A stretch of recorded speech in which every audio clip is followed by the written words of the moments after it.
Tuesday the 30th of January 2024. First reading.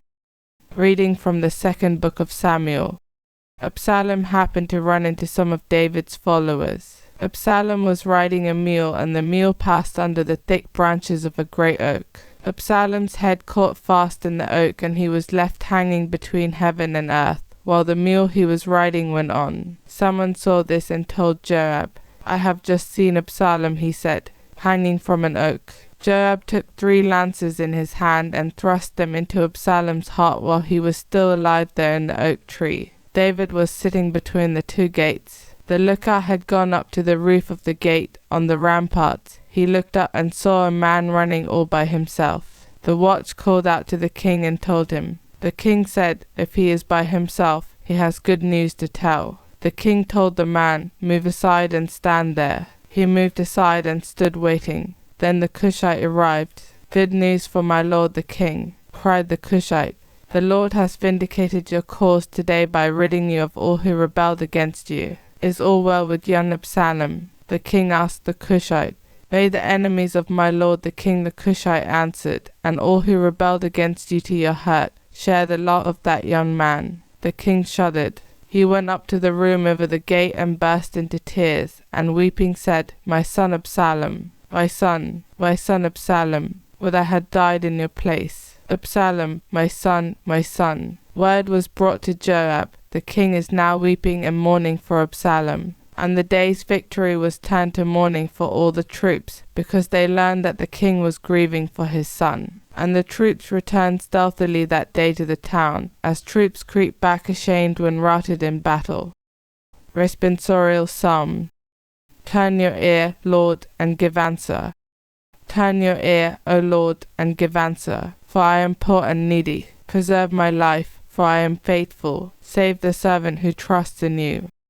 Turn your ear, Lord, and give answer.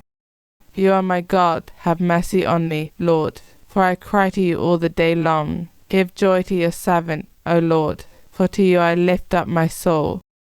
Turn your ear, Lord, and give answer. O Lord, you are good and forgiving, full of love to all who call. Give heed, O Lord, to my prayer, and attend to the sound of my voice. Turn your ear, Lord, and give answer. Gospel acclamation. Alleluia, alleluia.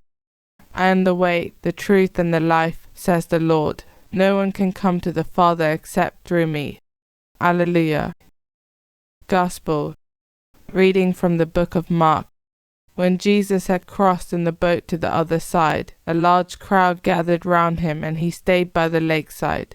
Then one of the synagogue officials came up, Jairus by name, and seeing him, fell at his feet and pleaded with him earnestly, saying, "My little daughter is desperately sick. Do come and lay your hands on her to make her better and save her life." Jesus went with him, and a large crowd followed him. They were pressing all round him. Now there was a woman who had suffered from a hemorrhage for 12 years. After long and painful treatment under various doctors, she spent all she had without being any the better for it. In fact, she was getting worse. She had heard about Jesus, and she came up behind him through the crowd and touched his cloak. "If I can touch even his clothes," she had told herself, "I shall be well again." And the source of the bleeding dried up instantly, and she felt in herself that she was cured of her complaint.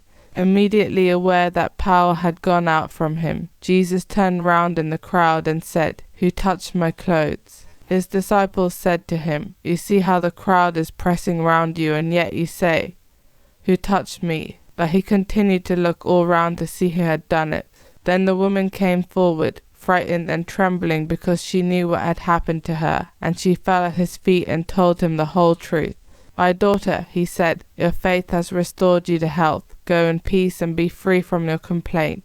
While he was still speaking, some people arrived from the house of the synagogue official to say, "Your daughter is dead. Why put the master to any further trouble?" But Jesus had overheard this remark of theirs, and he said to the official, "Do not be afraid, only have faith." And he allowed no one to go with him except Peter and James and John the brother of James. So they came to the official's house, and Jesus noticed all the commotion, with people weeping and wailing unrestrainedly. He went in and said to them, "Why all this commotion and crying? "The child is not dead, but asleep." But they laughed at him. So he turned them all out, and taking with him the child's father and mother and his own companions, he went into the place where the child lay. And taking the child by the hand, he said to her, "Talitha, come," which means, "Little girl, I tell you to get up." The little girl got up at once and began to walk about, for she was 12 years old. At this they were overcome with astonishment, and he ordered them strictly not to let anyone know about it, and told them to give her something to eat. Gospel of the Lord.